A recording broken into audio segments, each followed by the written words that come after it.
Welcome back. You may be waiting for your first COVID-19 jab, or maybe you are one of the lucky few to have received your first or even your second one. Now, new data suggests that a third Pfizer jab may be needed to protect against the Delta variant. Only about 3 million people in the country have received 2 doses. Let's discuss if the country will manage to roll out 3 doses per person with Dr. Benjamin Kagina from the Vaccines for Africa initiative. Dr. Kagina, thank you for talking to me this afternoon on All Angles. 3 jabs, what is the science suggesting, the emerging science? What is it suggesting about the impact of a third jab as compared to people who are right now considered fully vaccinated with 2 jabs of the Pfizer vaccine? Well, thanks for having me, Tulasizo, and good afternoon to your viewers. So, Tulasizo, what the data show is that after 2 vaccination or 2 vaccine doses as per the recommendations, the immune response that the vaccine induces is long-lasting. And scientists are still working on how long this immune response is going to last. But some data now is coming, especially driven by the panic that has been brought by the Delta variant, which is highly transmissible. Emerging data is showing that a third dose might boost the previous immunity that was induced by the 2 doses. And I think this has made some scientists believe that boosting the existing immunity that was induced by the 2 doses might be a good way to make people super protected from the emerging variant. So you mentioned that a third dose could be considered to increase the level of immune response that is triggered by the vaccine. Just by how much do we know? For instance, on the issue of the Delta variant of the virus, what levels do you achieve in terms of immune response? Yeah, good question. And I think it's very important, Tulasizo, to mention that when a person gets vaccinated, the immune response that is induced by vaccine is very complex.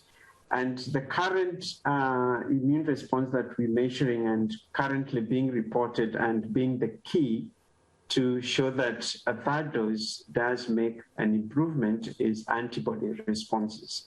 And I'm sure some of your previous speakers have talked about this antibody, which is quite the common marker that we as scientists assess following vaccination. So the data to show how much fold increase we get following the third dose is still something that needs to be reliably established.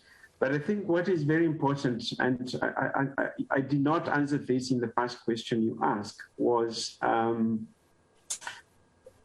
talking about third dose to me at this stage is very concerning, especially if you live in Africa, where only 1% of the population has received the first 2 doses. What is very clear and what the evidence point is that if you receive 2 doses of Pfizer vaccine or any other vaccine that has been licensed and has been shown to be safe and effective, then you're very well protected from getting infection and even much more protected from developing severe disease, which leads to hospitalization. And to me, that is more important and more of a priority for public health globally than to actually go into investigating further how much additive benefit you get from the already benefit you've received from 2 vaccines by coming with a third dose. So in a way, Doc, you actually answer my next question and you preempted that. What are the policy implications and the practical implications for a country such as ours, whose vaccine program was off to a slow start, but after that seems to be picking up steam, and now you're hearing that actually a third dose could actually be recommended and it would help with the immune response and boost it even further. What are the implications of that? Should government be even thinking about how do we procure a third dose and how do we administer that, or does it point to other sectors, the private sector, perhaps also, opening avenues that if you want a third dose, perhaps this is the way you could go about it? What's your thinking about the policy and budgetary implications? I think, Tulasizo, our priority shouldn't change at this stage. Our priority should be to vaccinate as many people as we can with the vaccine doses that we know have been tested and have been shown that they work. Because the global framework that was initially put in place was very clear that key to successful response to this pandemic is to make sure that we protect lives. We minimize lives lost because of the pandemic. And to do that, we were to target the risk groups. That is why we started with the elderly, and also, healthcare workers actually came first. Because these are the high risk groups that were at very high risk of getting infected and also getting severe disease. And to me, talking about third dose, when majority of vulnerable population haven't even received dose one, as a continent, I think we will be getting our priorities wrong to start thinking about third dose at this stage.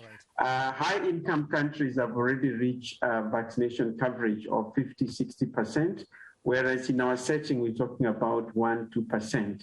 So I would say that the practical implication, Tulasizo, if I finish this, is that we could have much longer time to achieve what we all want, herd immunity, and it's not going to help us to have fewer people vaccinated with 3 doses and majority of the people not even being vaccinated with 1 dose. Makes perfect sense. Thank you for that, Dr. Benjamin Kagina, who is a Senior Research Officer and Vaccinologist at Vaccines for Africa Initiative, weighing in on that issue.